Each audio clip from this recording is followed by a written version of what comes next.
ঊনকোটি জেলার সার্কিট হাউসের সুশৃঙ্খল পরিবেশে বুধবার অনুষ্ঠিত হলো এক গুরুত্বপূর্ণ উচ্চস্তরের রিভিউ মিটিং। এই সভায় পৌরোহিত্য করেন ভারত সরকারের জনজাতি কল্যাণ দপ্তরের মন্ত্রী জুয়েল ওরাম। উপস্থিত ছিলেন ত্রিপুরা সরকারের মন্ত্রী বিকাশ দেববর্মা, মন্ত্রী টিঙ্কু রায়, সুধাংশু দাস, বিধায়ক ভগবান দাস সহ বিভিন্ন দপ্তরের উচ্চপদস্থ প্রশাসনিক কর্মকর্তারা। সভা শুরু হতেই স্পষ্ট হয়, এটি কেবল আনুষ্ঠানিক আলোচনার জন্য বৈঠক নয়, এটি হচ্ছে কেন্দ্রীয় মন্ত্রীর রাজ্যের উন্নয়নের বিষয়ে তথ্য জানার বৈঠক।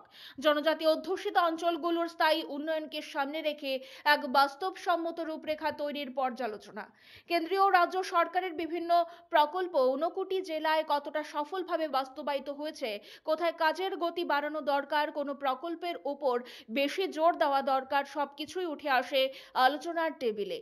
অঞ্চল ভিত্তিক জনজাতি উন্নয়ন প্রকল্প, শিক্ষা, স্বাস্থ্য, পানীয় জল, সড়ক সংযোগ, আবাসন, রোজগার প্রতিটি ক্ষেত্রেই বাস্তব পরিস্থিতির খতিয়ান তুলে ধরেন দপ্তরের আধিকারিকরা। কোথাও কোথাও প্রকল্প বাস্তবায়নে গতি এসেছে, আবার কিছু এলাকায় সমস্যা ও বিলম্বের কথা স্পষ্ট করেন মাঠ পর্যায়ের কর্মকর্তারা। মন্ত্রী জুয়েল ওরাম আলোচনা চলাকালীন জানান, ত্রিপুরার জনজাতি অধ্যুষিত অঞ্চলের উন্নয়নই সরকারের অগ্রাধিকার। কেন্দ্রের প্রকল্পগুলি মানুষের জীবনে কতটা প্রভাব ফেলেছে তা নজরদারি করতে এই ধরনের অঞ্চল ভিত্তিক রিভিউ অত্যন্ত জরুরি। তিনি আরও জানান, কেন্দ্রীয় রাজ্য সরকারের উদ্যোগ মানুষের কাছে পৌঁছে দিতে আমরা নিরন্তর কাজ করে চলেছি। কেন্দ্র সরকারের সমন্বিত প্রচেষ্টা ঊনকোটির মতো জনজাতি অধ্যুষিত জেলাগুলোকে আরও শক্ত ভিত্তি দেবে।